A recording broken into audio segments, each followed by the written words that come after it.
Bonjour et bienvenue à ce webinaire présenté par Concertation Montréal en collaboration avec le ministère de l'Immigration, de la Francisation et de l'Intégration. Et merci également à l'agglomération de Montréal qui nous soutient dans nos différentes initiatives. Nous allons aujourd'hui parler du statut d'organisme de bienfaisance. Donc, c'est un sujet qui intéresse un grand nombre d'organisations, particulièrement par les temps qui courent où on recherche de nouvelles sources de financement ou de nouvelles façons de travailler et d'approcher certains partenaires. Donc, on a le plaisir aujourd'hui d'accueillir Marie Quasco, qui est la fondatrice de Neftis et qui accompagne plusieurs OBNL dans la recherche du statut d'organisme de bienfaisance depuis plusieurs années. Marie a accepté de nous parler aujourd'hui gracieusement, donc c'est une collaboration que nous poursuivons avec elle et elle sera disponible pour vous accompagner. Donc, si vous avez d'autres questions par la suite, on va aujourd'hui faire vraiment un tour de piste assez rapide. Mais comme on dit bien souvent, le diable est dans les détails. Donc, il y a beaucoup d'éléments qui distinguent chacune de vos organisations selon vos missions, vos secteurs d'intervention. Donc, on va couvrir la thématique de façon large aujourd'hui, mais on ne pourra pas aller nécessairement dans tous les détails. Les questions que vous nous avez faites parvenir ont été communiquées à Marie Quasco qui en a pris compte durant et qui en tiendra compte durant sa présentation. Vous allez recevoir le document qui vous est présenté aujourd'hui vers midi 45 ainsi qu'un lien pour procéder à l'évaluation du webinaire. Donc, merci de nous partager vos commentaires. C'est toujours fort apprécié. Donc, le webinaire est enregistré. Vous aurez l'occasion de le retrouver sur la chaîne YouTube de Concertation Montréal dès la semaine prochaine. Donc, merci énormément, Marie, d'être avec nous aujourd'hui. Donc, nous allons passer la prochaine heure ensemble.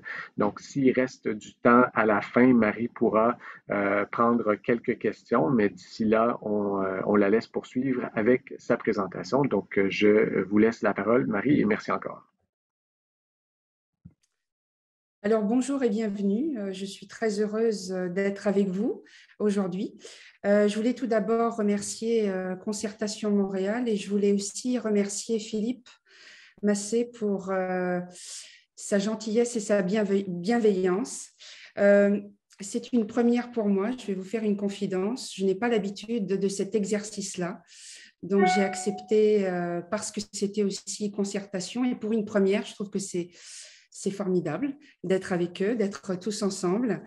Voilà, donc nous allons traiter aujourd'hui d'un vaste sujet qui est comment et pourquoi obtenir le statut d'organisme de bienfaisance. Alors, comme je vous le disais, c'est une première pour moi. Habituellement, je suis plutôt plongée dans mes dossiers et avec mes clients auprès de mes OBNL, ce qui est très important pour moi. Et si nous avons un peu de temps, avec grand plaisir, je répondrai à vos questions à la fin. Donc, si vous le voulez bien, on va se réchauffer parce qu'il ne fait pas très beau dehors. Et on va commencer sur les chapeaux de roue avec ce sujet qui est assez complexe, hein, l'enregistrement charitable. Alors, j'ai voulu démarrer ce webinaire par une citation de Blaise Pascal. Je trouve que ça colle parfaitement bien avec l'enregistrement charitable, l'ARC, enfin toute cette démarche. Donc, l'art de persuader consiste autant en celui d'agréer qu'en celui de convaincre. Agréer, ça veut dire répondre à certains critères. Donc, les critères, c'est ce que demande en général l'ARC. Et la notion de convaincre, c'est démontrer par un raisonnement logique et par des preuves ce qu'on avance. Donc, ça colle parfaitement avec ce dossier complexe. Alors, si vous voulez bien, on va passer à la prochaine diapositive. Alors, moi, j'ai plus de 15 ans d'expérience, presque 20, auprès des organismes à but non lucratif. J'ai vu beaucoup de choses en presque 20 ans. Et je voulais aussi vous préciser au début vraiment en ce début de webinaire que je ne suis pas l'ARC. Attention, je ne suis pas comptable. C'est mon expérience terrain qui parle. Donc, j'ai enregistré jusqu'à présent 15 organisations, 15 OBNL. Nous sommes en train d'enregistrer notre 16e OBNL, donc nous en sommes très fiers. Et donc, mon expérience terrain, j'ai voulu le matérialiser dans ce webinaire, c'est-à-dire que ça va être du terrain principalement, mêlé à vos questions que j'ai reçues. Et voilà, donc j'espère que ça va répondre en gros à ce que vous attendez. Alors, en 15 ans d'expérience, qu'est-ce que j'ai vu? L'augmentation de création d'organismes. Beaucoup d'organismes se sont créés, évidemment, en 20 ans. On a la croissance des organisations. Les organisations, les OBNL, se sont vraiment ont évolué au niveau des équipes, au niveau des projets, au niveau de leurs organisations, de l'organisation. Accroissement de l'engagement des individus. On a un intérêt croissant au niveau des OBNL, c'est certain, de plus en plus. Donc, de plus en plus d'OBNL aussi se créent. Des nouveaux secteurs développés, des nouveaux secteurs émergents, comme par exemple la mobilité. Je travaille en ce moment avec des organismes à but non lucratif qui veulent être enregistrés et qui sont dans la mobilité. C'est un exemple. Alors, au niveau de ce que je constate, c'est qu'il y a un besoin en termes de conseils et d'accompagnement, de services particuliers et personnalisés. C'est vraiment une demande énorme en ce moment au niveau des OBNL. Cet accompagnement, tous les jours, je parle à des OBNL qui me demandent comment fait-on et est-ce que vous pouvez m'accompagner ou comment est-ce que je peux être accompagnée dans cette démarche. On va passer à qu'est-ce qu'un statut de bienfaisance. Alors, la confusion est souvent fréquente. Il faut faire la différence entre le statut juridique, alors c'est en général à titre de personne morale, et l'approbation par l'ARC en recevant l'enregistrement d'organismes à titre de bienfaisance. C'est deux choses complètement différentes. C'est-à-dire qu'on devient charitable à partir du moment où l'ARC va nous accepter et nous donner un numéro d'enregistrement. Et là, on deviendra charitable.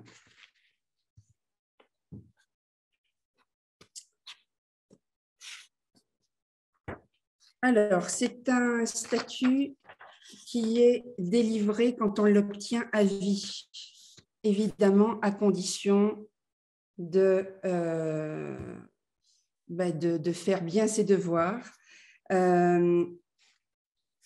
Ce statut permet d'émettre des reçus à fin d'impôt pour toute personne morale et physique déclarée fiscalement au Canada. Cela indique qu'un donateur étranger n'est pas considéré comme un donateur reconnu. Ça, c'est vraiment intéressant. À la fin de la présentation, vous aurez un petit tableau qui, je sais que j'ai reçu quelques questions dans ce sens-là, qui fera la différence entre un OBNL et un organisme de bienfaisance enregistré. À la fin, vraiment, vous aurez vous aurez le petit récapitulatif par rapport à ça.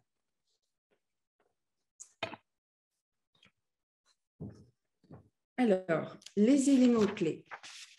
Ce qu'il faut bien savoir, c'est que un organisme est admissible en fonction des catégories suivantes. Alors, on a 4 catégories. Le soulagement de la pauvreté, Alors, il s'agit en général, si je vais vous donner des exemples, banque alimentaire, logement à prix réduit, refuge pour sans-abri. Ce sont des exemples. On a aussi la promotion de l'éducation. Alors, bourse d'études, diriger une école, ce sont des exemples. On a également l'avancement de la religion. On peut inclure dedans un travail de missionnaire. Et enfin, on a les autres fins utiles à la collectivité. Tout ça, ça concerne, c'est une catégorie un peu plus fourre-tout, si je puis dire, où on va retrouver la promotion de la santé, on va retrouver la protection de l'environnement, on va trouver aussi la protection des animaux, la promotion des arts. Donc, c'est vraiment beaucoup plus large.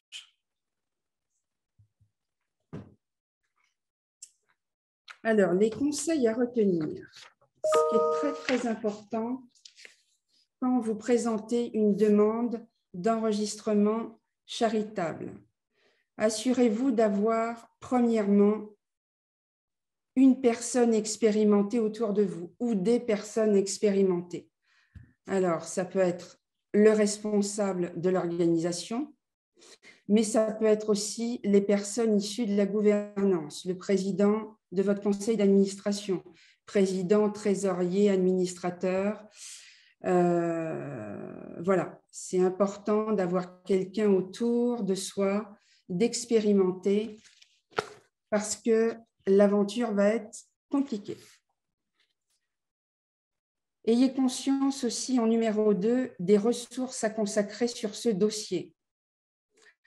Alors, il faut, comme je vous disais, être bien entouré et aussi être bien préparé avant de commencer. C'est très important. Beaucoup d'OBNL abandonnent vite parce qu'ils ne sont pas bien préparés. Et puis, si jamais vous n'avez personne autour de vous, numéro 3, faites-vous accompagner par un professionnel, par une professionnelle. La tâche sera beaucoup plus légère pour vous. Alors, voilà ce qui boucle un petit peu la première partie. On va maintenant aborder le dossier. Comment dépose-t-on un dossier? Alors là, c'est un petit peu mon expérience qui parle. Comme je vous disais, je travaille au quotidien avec les OBNL et je fais des dossiers, je monte des dossiers quotidiennement. Malheureusement, beaucoup, quand un OBNL décide d'entamer une démarche par lui-même, beaucoup de dossiers ne sont pas bien préparés et connaissent des retards ou des refus par l'ARC. Les demandes sont parfois incomplètes. Donc, il faut bien structurer, bien rédiger son dossier. C'est très, très, très important. Et s'assurer de parler le même langage que l'ARC. C'est très important aussi.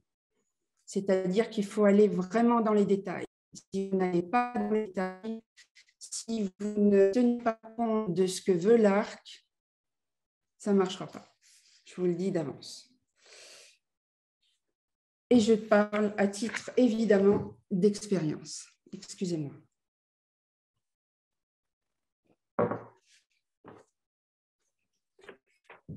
Alors, le processus pour devenir enregistré. Donc, je vous ai fait un petit schéma que je présente aussi à mes clients pour que ce soit beaucoup plus clair pour eux. Alors déjà, on m'a déjà posé la question, c'est revenu dans vos questions, est-ce que c'est payant au niveau de l'ARC pour déposer? Alors, c'est complètement gratuit par rapport à l'ARC. Quand vous déposez un dossier, c'est gratuit. Si vous regardez le schéma, donc vous avez les 7 étapes au niveau de l'obtention du statut. Alors, encore une fois, c'est une présentation terrain. c'est un petit peu comment moi je m'y prends pour déposer un dossier. Donc, vous avez toute la notion de préparation, très important. Savoir si vous êtes prêt pour déposer un dossier. Est-ce que vos documents sont à jour? Est-ce que vous avez par exemple, est-ce que vous n'avez que des activités payantes? Là, ça va être compliqué pour déposer. Est-ce que, voilà, en général, on fait un petit, ce que j'ai l'habitude de faire avec mes clients, c'est qu'on fait un petit, soit une analyse, soit une évaluation auparavant pour voir si on a toutes les chances de notre côté pour déposer. C'est une demande longue, fastidieuse, compliquée, donc mieux vaut avoir une bonne base avant de commencer. Ensuite, il y a toute la partie, alors en général, moi je la fais sur plusieurs mois.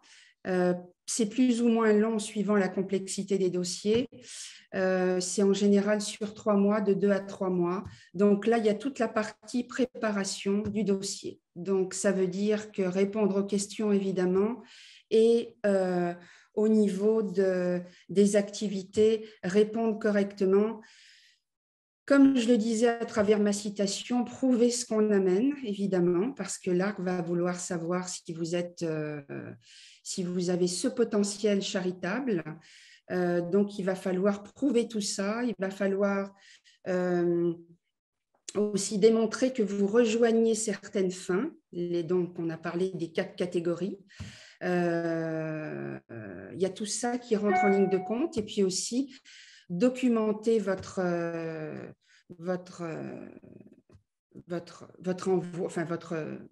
dossier, pardon. C'est très important. Donc, au niveau, donc on en est à l'étape, on a passé l'étape 1, 2, 3. Étape 4, on envoie le dossier. Ensuite, votre dossier est traité. Alors, tout dépend, on va y revenir, on va y venir un petit peu plus tard, si vous déposez papier ou si vous déposez en ligne. Moi, je parle là d'un dépôt papier. Vous envoyez votre dossier, ensuite votre dossier est traité, un agent est affilié à votre dossier et ensuite commence l'attente, la longue attente qui va durer quelques mois. Et en général, l'ARC va revenir vers vous, étape numéro 6, pour avoir des compléments d'information. Alors là, c'est bien souvent à ce moment-là que quand un OBNL reçoit une lettre qui fait entre 8 et 20 ou 25 pages, là, tout le monde abandonne, ce que je peux comprendre, parce que c'est compliqué. Donc là, c'est un complément d'information à emmener au dossier, à apporter au dossier. On va le voir un peu plus tard. Je vais vous donner quelques exemples par rapport à ça. Donc, si vous répondez bien à toutes ces informations, on va passer à une autre étape.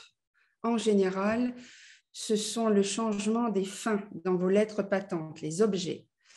Ce n'est pas vous qui allez les déterminer, mais c'est l'ARC qui va vous faire des propositions. On va venir aussi un petit peu plus tard par rapport à ça. Et donc, voilà, donc on va y venir un petit peu plus tard. Cette partie est très importante parce que c'est vraiment les derniers mètres, miles, avant d'obtenir le statut d'enregistrement charitable. Évidemment, entre-temps, il va falloir passer par le registraire pour obtenir ces lettres patentes supplémentaires. Et ensuite, youpi, au bout entre 8 et 11 mois, vous allez obtenir votre statut. Donc, on va passer à l'autre diapositive. La Constitution. Donc, le formulaire de l'ARC peut être, comme je vous l'ai dit précédemment, en 2 versions, en ligne ou en version papier. En ligne, moi, je ne dépose pas en ligne parce qu'en ligne, c'est assez compliqué. vous ne pouvez pas imprimer, vous ne pouvez pas revenir en arrière et en général, quand vous téléphonez à l'ARC, ça peut être un peu complexe aussi.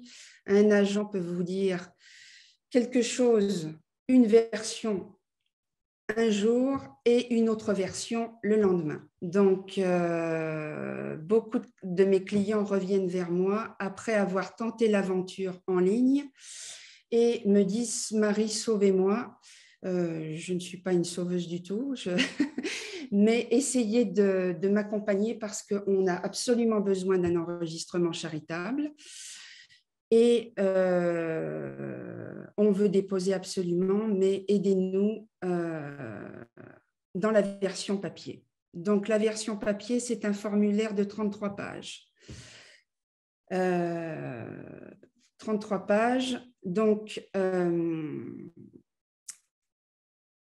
excusez-moi, j'ai des petits blancs. Encore une fois, je n'ai pas l'habitude, je suis très, très honnête avec vous. Donc, dans ce formulaire, il va falloir identifier les parties les plus importantes. Donc, les activités payantes, non payantes et les politiques partisanes. Ça, ce sont vraiment, alors on a évidemment dans le formulaire, on nous demande, ou dans la demande en général, on nous pose beaucoup de questions, mais ça, c'est vraiment les trois piliers. Le pilier principal, à savoir évidemment, c'est les activités non payantes, évidemment, qui vont rejoindre la charitabilité à la fin du dossier. Le non payant, c'est vraiment le cœur du dossier. Donc, il va falloir, c'est la partie la plus complexe, il va falloir vraiment prouver que vous êtes charitable à travers vos activités non payantes.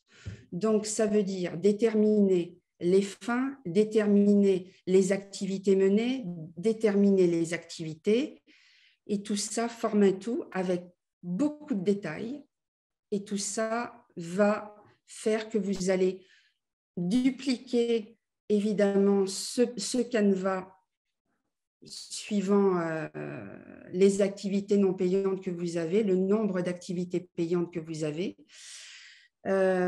Pareil pour les activités payantes.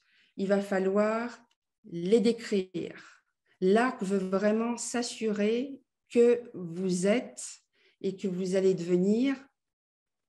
Ils veulent attribuer évidemment un numéro d'enregistrement à des organisations qui font plus de non payants que de payants.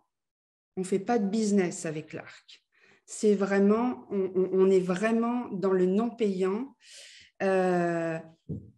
Les activités payantes sont tolérées, mais ce sont des activités complémentaires seulement.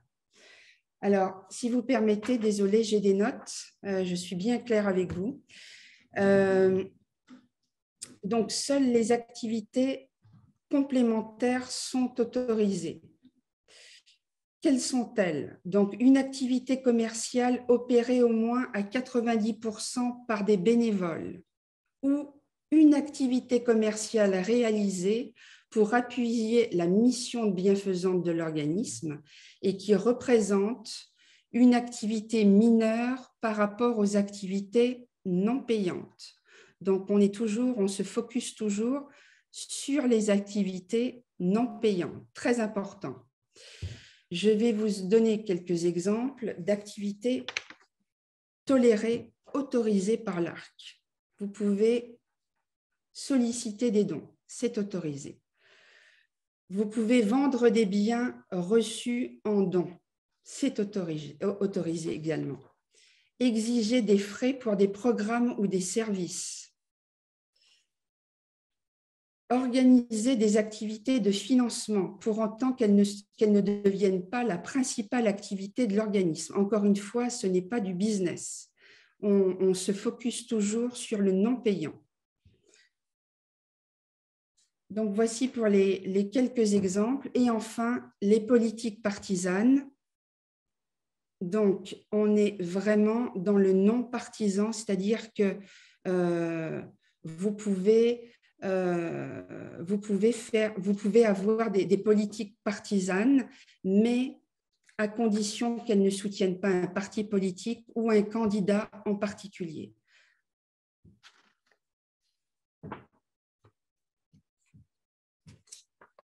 La Constitution. Alors, ça, ce sont quelques exemples à joindre avec le formulaire à titre d'exemple, c'est-à-dire toute la documentation que vous allez pouvoir mettre, la documentation qui va vous servir à étoffer votre dossier. Donc, ça, évidemment, c'est demandé déjà par l'ARC. On a les lettres patentes d'origine de l'organisme, un certificat de constitution, l'acte fiduciaire au besoin, une lettre de conformité, ça c'est important, c'est assez nouveau, c'est demandé par Revenu Québec, donc c'est très simple, on va en ligne et on l'imprime. Les derniers états financiers, des procès-verbaux, parce qu'on veut voir, l'ARC veut voir si tout est régulier, si vous avez un conseil d'administration qui fonctionne correctement. Donc, des procès-verbaux sont demandés. Les ententes écrites, évidemment, que vous avez avec vos partenaires, les subventions que vous avez avec vos bailleurs de fonds, et puis d'autres documentations qui vont servir vraiment à étoffer votre organisme, à vraiment l'embellir et pour donner envie à l'ARC, si je puis dire, de poursuivre avec vous et de vous donner une chance et d'aller jusqu'au bout de la démarche.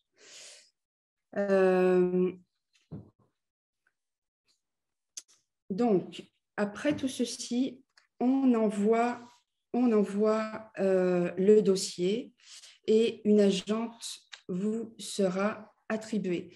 Vous voyez aussi à l'écran, sur la partie droite, un dossier. C'est l'un de mes dossiers que j'ai envoyé, un dossier qui allait partir pour l'ARC, donc assez épais. Bon, il s'agissait aussi d'un organisme important avec 3 antennes.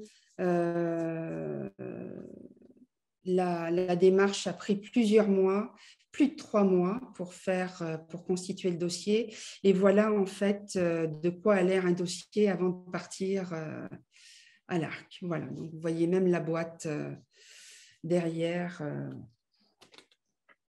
pour l'envoi. Alors,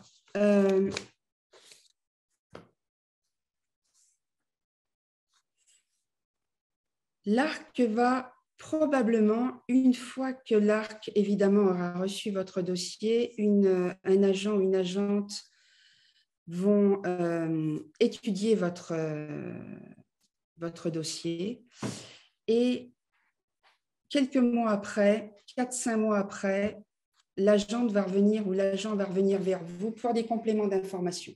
Alors là, c'est le point crucial. En général, c'est là que les OBNL, les organismes, quand ils déposent seuls, abandonnent. J'ai beaucoup de clients qui reviennent surtout en ce moment vers moi parce qu'ils ont abandonné la démarche.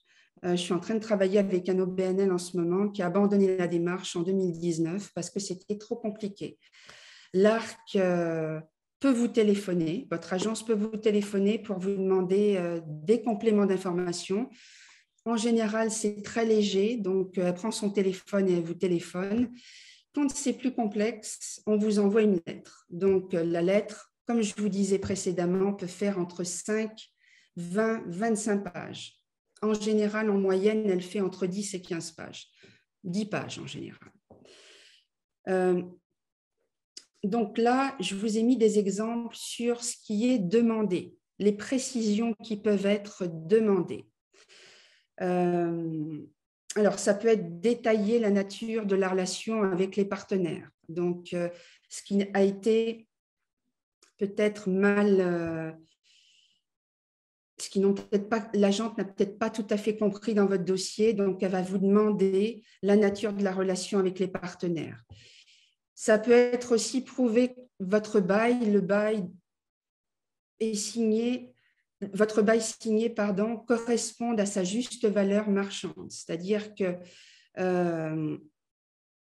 le bail doit être vraiment... il ne faut pas que ce soit surestimé, sous-estimé. Il faut vraiment que ça corresponde à une valeur, à la valeur marchande, à sa juste valeur marchande.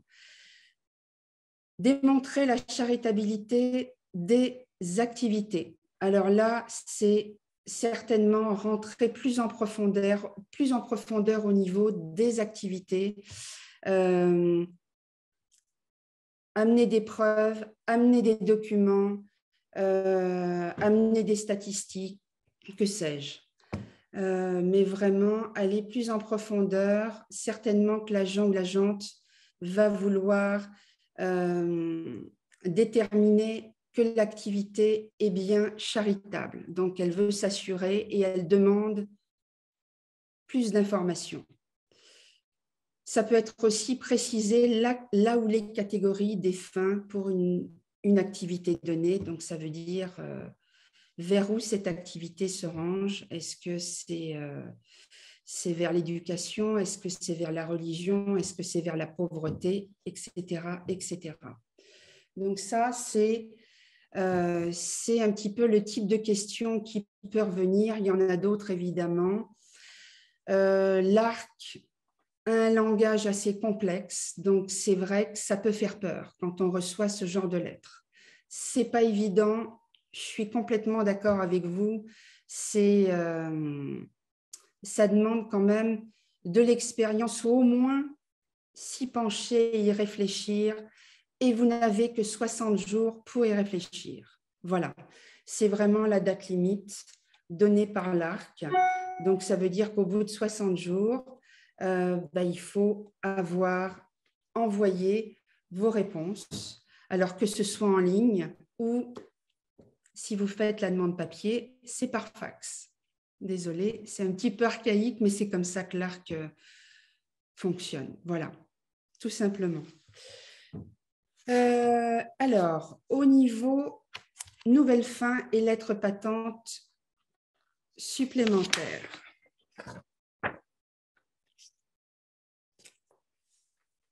Alors, là, c'est bien parti. En général, si vous avez passé ce qu'on vient de voir, si vous avez répondu correctement à leurs questions, arrive l'étape des nouvelles fins. Alors, des nouvelles fins, ça veut dire que votre dossier est déjà recevable, mais l'ARC a besoin, pour être charitable, pour que vous soyez complètement charitable, de changer vos objets qui sont dans vos lettres patentes. Donc, ça veut dire que ça va demander à ce que des lettres patentes supplémentaires soient produites. Ce n'est pas vous qui proposez les fins, c'est l'ARC qui va proposer les objets par rapport aux activités, au dossier qui a été envoyé et par rapport à vos réponses précédentes. Donc, l'ARC va vous faire des propositions. Et c'est très important de valider ces propositions d'objets, évidemment, avec votre CA. Très, très important. Parce qu'évidemment, tout ça, ça va se retrouver sur vos nouvelles lettres patentes supplémentaires et ça pourrait aussi vous porter préjudice au niveau de vos bailleurs de fonds si votre mission est ce qu'elle est et que ces nouvelles lettres patentes supplémentaires changent la mission et l'orientation de vos objets, ça va peut-être être problématique. Donc, il faut vraiment, vraiment consulter votre CA et en parler avant de donner une réponse à l'ARC. Vous pouvez faire quelques modifications, c'est possible. Vous avez une petite marge de manœuvre, mais elle est vraiment très, très mince. Vous pouvez faire des propositions. C'est toujours accepté. Mais c'est l'ARC qui aura encore une fois le dernier mot.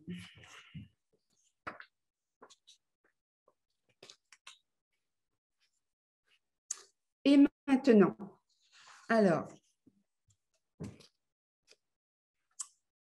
vous avez évidemment de nouvelles obligations. Ça, c'est revenu aussi beaucoup dans vos questions. Les nouvelles obligations, la première, très importante, c'est une fois que vous avez votre enregistrement, vous avez votre numéro d'enregistrement, vous êtes enregistré auprès de l'ARC, vous devez valider ce nouvel enregistrement au provincial auprès de Revenu Québec. C'est très important. Donc, il va falloir produire un nouveau formulaire qui est assez simple, que vous allez envoyer. Donc, on valide auprès du provincial. Ensuite, c'est très simple, vous devez déjà le savoir pour la majorité d'entre vous, il va falloir produire 2 déclarations par an, alors que ce soit au niveau de l'ARC ou de Revenu Québec, et donc soumettre ces déclarations dans les 6 mois de la fin de l'exercice, de votre exercice. Ce qui tombe sous le sens, évidemment, tenir à jour ses livres comptables et ses dossiers. En cas de contrôle de l'ARC, ça peut arriver. J'ai des clients qui sont déjà fait contrôler, mais si tout est bien classé, bien à jour, si vous travaillez de concert avec votre comptable, je ne vois pas où est le problème. S'assurer également que quand vous délivrez des reçus officiels aux fins d'impôt, que tout soit bien classé, que tout soit bien numéroté, c'est très important. L'ARC aussi peut vérifier tout ça et ne pas délivrer des reçus à tort et à travers. J'ai vu beaucoup de choses. Attention à ça. Il y a beaucoup d'OBNL, quelques OBNL que je connais, dont une que je connais et qui s'est fait enlever son enregistrement charitable parce que elle a délivré des reçus qu'elle n'aurait pas dû délivrer. Voilà. Donc, attention à ça, toujours être très, très, très prudent. Consacrer ses ressources à des fins et à des activités de bienfaisance. Évidemment, on ne fait pas de business, on consacre bien ses activités à de la bienfaisance, donc qui rejoignent évidemment toutes vos activités non payantes. Satisfaire aux exigences annuelles en matière de dépenses. Donc, écoutez, il y a en général, ça s'appelle le contingent des versements. Donc, en général, ce contingent des versements, il s'agit de montants minimum que l'organisme est tenu de dépenser chaque année au niveau des activités de bienfaisance, c'est très important, ou aux moyens de dons versés à d'autres organismes de bienfaisance. Je ne peux pas rentrer dans les détails, on est assez pressé par le temps, et contrôler et orienter l'utilisation des différentes ressources. Donc, que ce soit évidemment au niveau de vos employés, au niveau de vos dépenses en général, il faut faire attention. Il faut être très rigoureux, évidemment, plus rigoureux quand on a un enregistrement charitable. La bonne nouvelle, c'est que vous avez aussi de belles opportunités. Pourquoi beaucoup d'OBNL, alors là, je parle encore de mon expérience terrain, reviennent beaucoup vers moi en ce moment. Cette année, j'ai vu un petit peu une explosion par rapport à ça. C'est parce que ça va vous permettre de faire quand même pas mal de choses. Donc, de délivrer des reçus officiels. On en a parlé précédemment. Donc, ça veut dire que quelqu'un qui vous donnait peut-être, quand vous n'étiez pas enregistré, 50 $, va peut-être être amené à vous donner 100 ou 200 $, puisque la personne va s'y retrouver au niveau de ses impôts. Exonération de l'impôt sur le revenu. Certaines OBNL sont déjà exonérées au niveau de l'impôt sur le revenu, d'autres non. Donc, ça, c'est plutôt à voir avec votre comptable. Recevoir des dons d'autres organismes de bienfaisance. J'ai par exemple des clients qui attendent d'être enregistré pour recevoir de l'aide de Centraide. Donc voilà, ça fait partie de... C'est un bon exemple. La crédibilité, c'est vrai qu'un enregistrement charitable, quand vous demandez de l'argent pour un projet, pour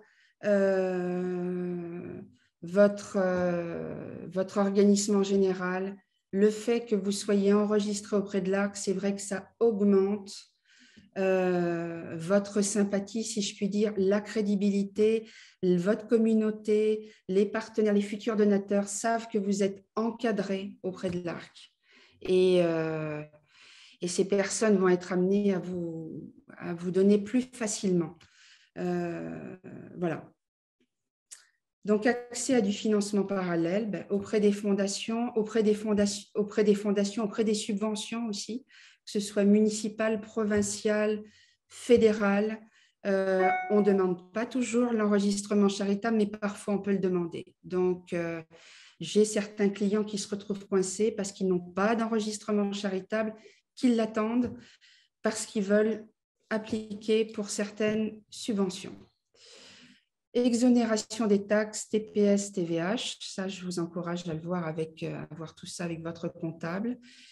Et obtenir également auprès de votre banque des lignes de crédit et des prêts à taux préférentiel. Donc, suivant la banque avec laquelle vous êtes, vous pouvez obtenir voilà, des petites choses intéressantes.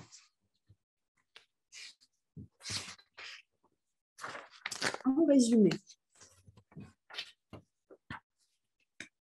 alors, ce qu'il faut retenir de ce que je viens de vous dire, être le mieux préparé possible, c'est très important.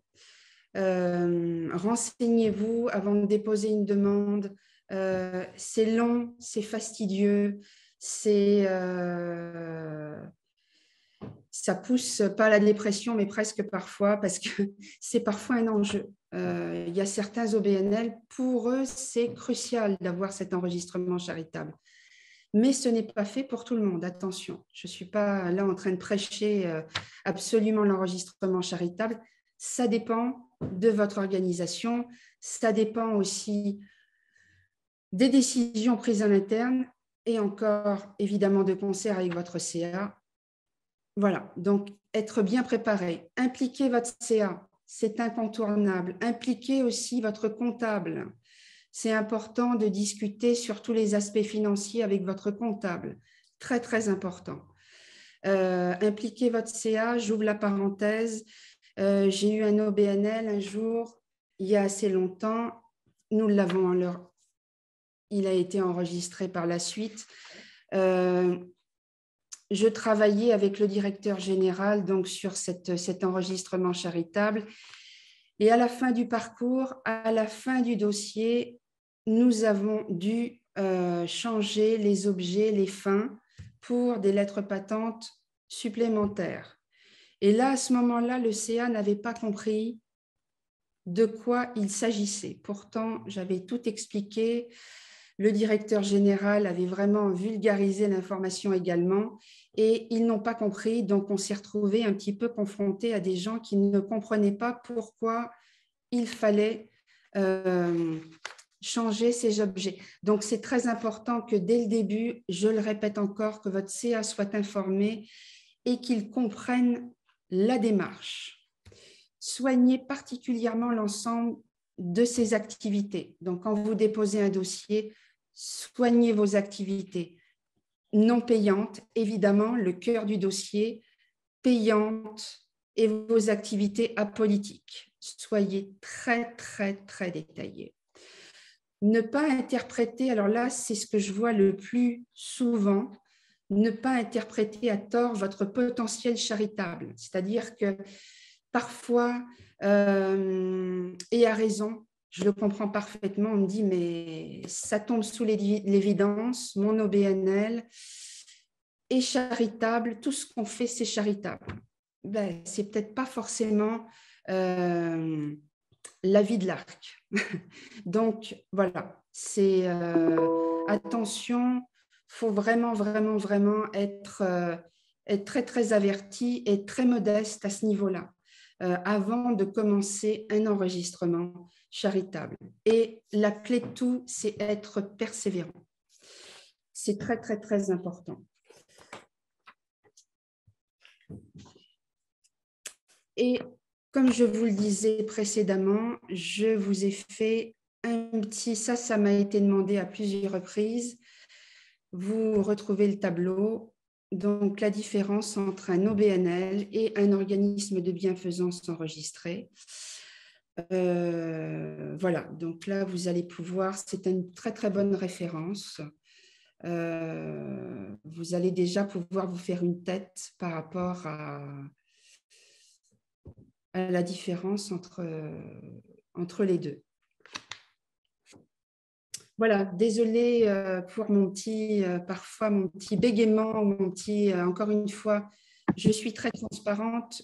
Ce n'est pas un exercice que j'ai l'habitude de faire. Encore une fois, je suis sur le terrain. Mais voilà, j'espère que ça vous aura plu.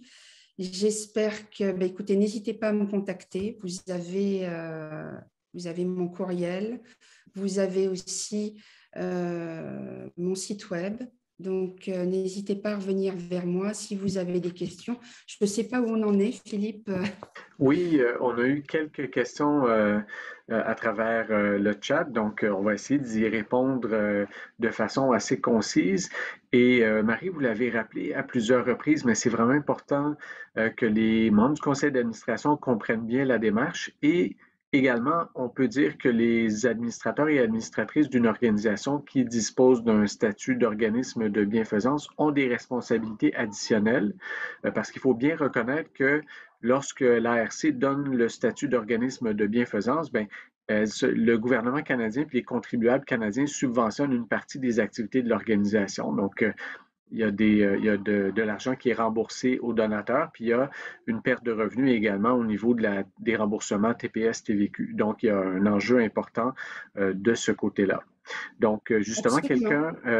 le docteur Alexandra Foll nous demandait si on facture la TPS TVQ, est-ce qu'on peut devenir un organisme de bienfaisance? Donc, est-ce que le fait de facturer pour certains services avec TPS TVQ est un frein à la demande?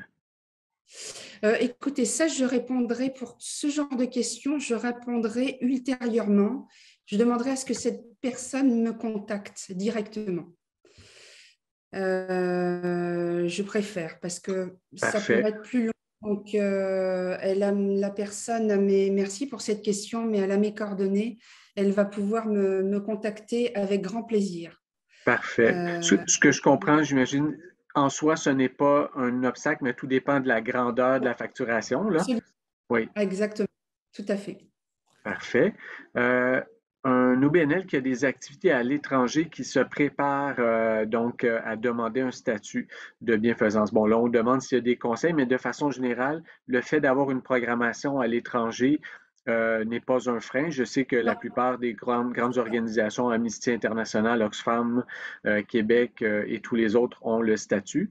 Donc, j'imagine que les c'est pas un donateurs frein. doivent être au Canada mais ou fiscalement résident, mais la programmation peut se faire à l'extérieur. Absolument, absolument, Philippe. C'est exactement ça. Ce n'est pas un frein. Parfait. On a une question de Vincent. Donc, nous sommes un OBNL ayant deux types d'activités, des activités payantes pour les membres, euh, euh, servant à faire entrer de l'argent et des activités gratuites pour les bénéficiaires. On nous dit que ces deux activités n'étaient pas compatibles pour avoir l'agrément de l'ARC. Donc, je sais Ben, que tout est dans la nuance. tout est dans la nuance, exactement. Tout ça, ça dépend comment vous allez présenter votre demande. C'est l'art et la manière de présenter sa demande. Peut y avoir peut-être l'agent ou l'agente n'a peut-être pas, si la demande a déjà été déposée auprès de l'ARC une première fois, l'agent n'a peut-être pas très bien compris. On n'est peut-être pas rentré dans les détails à ce niveau-là. Je ne vois pas vraiment le frein à vue d'œil, mais Parfait. Yannick nous demande, je sais que c'est souvent conditionnel, on doit avoir le statut d'organisme de bienfaisance pour aller chercher un financement de certaines fondations, par exemple, mais est-ce qu'à l'inverse, le fait d'avoir le statut peut être pénalisant? Est-ce que des organisations pourraient nous dire, comme vous avez le statut d'organisme de bienfaisance, vous pouvez plus facilement que les autres trouver des fonds, donc nous, on va privilégier des organisations qui n'ont pas ce statut? Vous voulez dire au niveau des fondations, c'est ça, Oui, au niveau ben, des des... donateurs ou des partenaires financiers, tout ça, ou des entreprises qui Non, donneraient une commandite. Est-ce que quelqu'un pourrait pénaliser une organisation parce qu'elle a un statut? non, Non? non, non, non, absolument pas, non. Non. Parfait. On nous demande toujours de la part de Yannick s'il y a un pourcentage maximum de revenus autonomes qui sont admissibles. Est-ce que à partir d'un certain seuil, on considère que là, la portion génératrice de revenus est trop importante pour avoir le statut? Est-ce qu'il y a un seuil à ne pas dépasser ou c'est plus compliqué que ça? C'est plus compliqué que ça. C'est au niveau des... Il faut que ce soit balancé au niveau des activités payantes, des activités non payantes. Donc, j'inviterai cette personne à peut-être me contacter aussi ultérieurement pour qu'on puisse en parler. Ça demande plus de détails et de rentrer, puis par rapport aussi à sa mission, voilà, on pourra en discuter un petit peu plus. D'accord. John nous demande, est-ce qu'il faut être en existence depuis un certain temps en tant qu'organisme pour pouvoir faire une application, une demande? Est-ce qu'on peut être une Non. nouvelle organisation puis demander tout de suite le statut?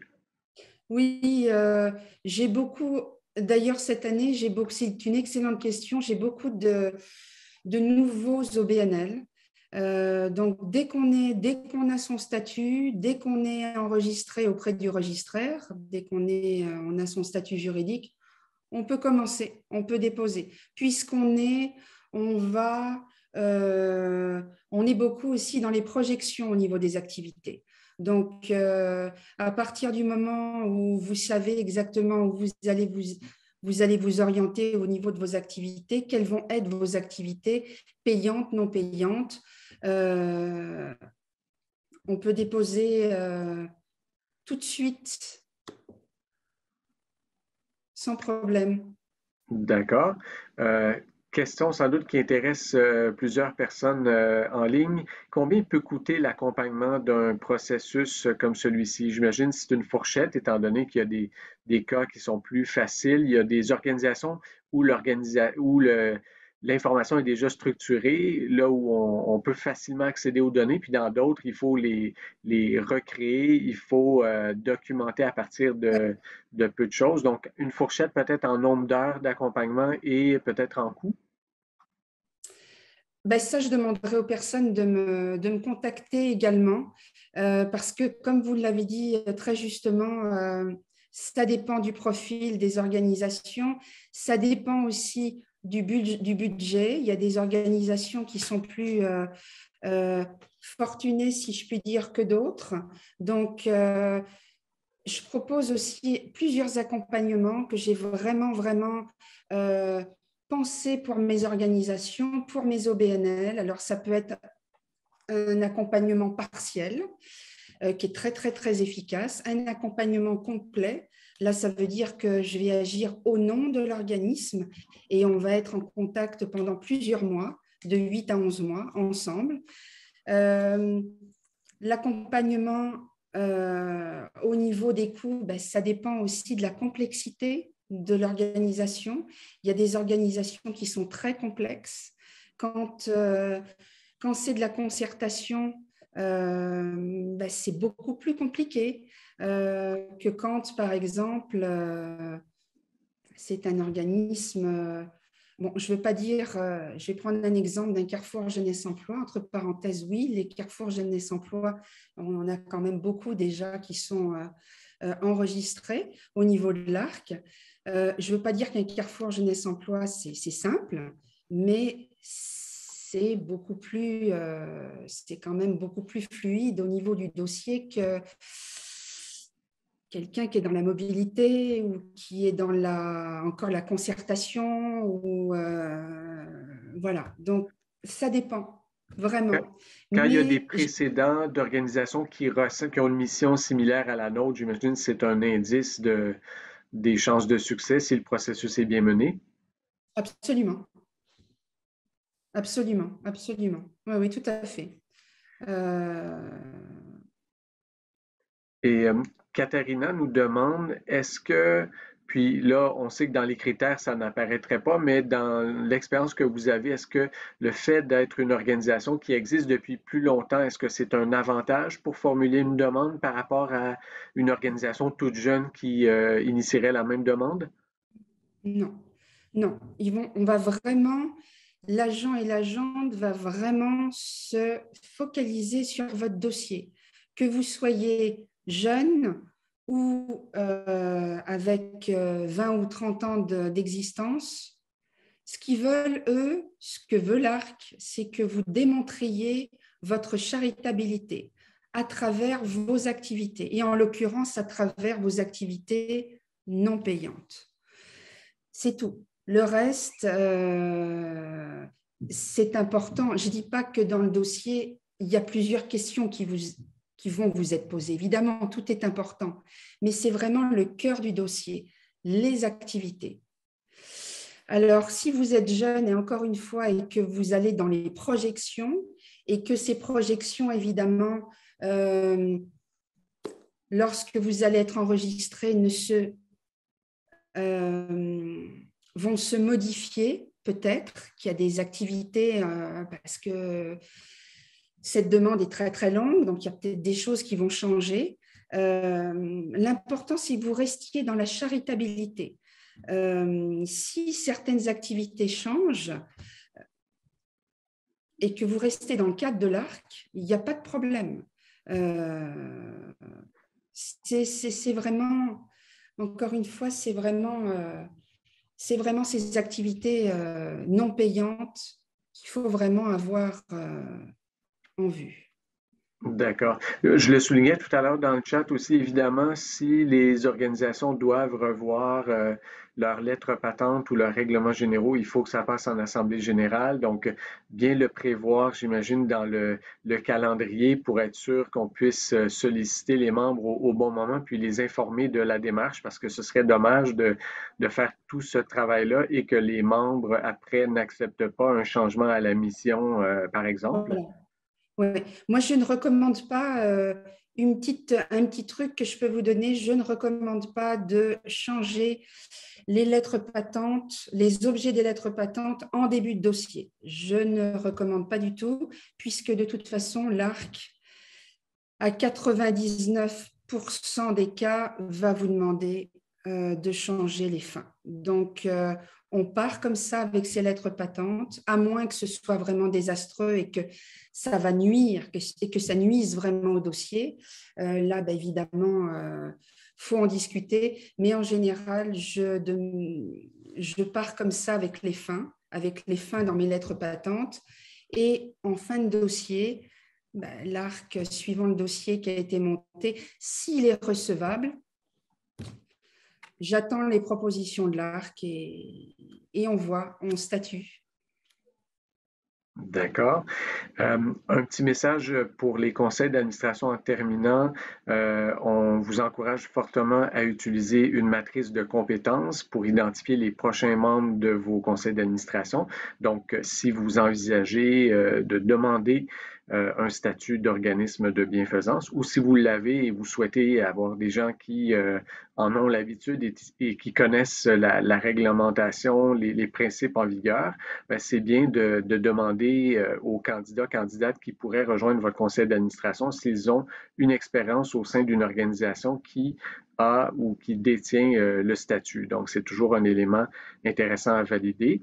Je vous rappelle que nous sommes actuellement en appel de candidature pour le groupe des vins avec ma collègue Nabila Guernati, donc qui souhaite accompagner les organisations cherchant à diversifier la composition de leur CA et on aborde toutes sortes de questions qui touchent à la gouvernance des organisations. Vous trouverez toutes les informations sur le groupe des vins sur le site Internet de Concertation Montréal. Donc, il est 13h01. Marie, je vous remercie énormément pour cette présentation. C'est un sujet qui est quand même ardu, donc il y a eu une bonne sélection, je pense, de matériel pour voir ce qui peut être traité dans un court délai. On vous rappelle, on veut toujours rentrer nos webinaires en 1 heure, étant donné qu'on a tous et toutes des journées bien occupées. Et j'invite les participants et participantes qui souhaitent en savoir plus à vous contacter pour peut-être les questions plus pointues qui n'auraient pas trouvé de réponse aujourd'hui. Merci pour votre indulgence. C'était une première pour moi. Voilà, donc j'espère que ça vous aura éclairé un petit peu plus. Et puis, je vous remercie de votre attention et je vous souhaite une bonne journée. Merci beaucoup. Bonne journée à tous et à toutes. Merci.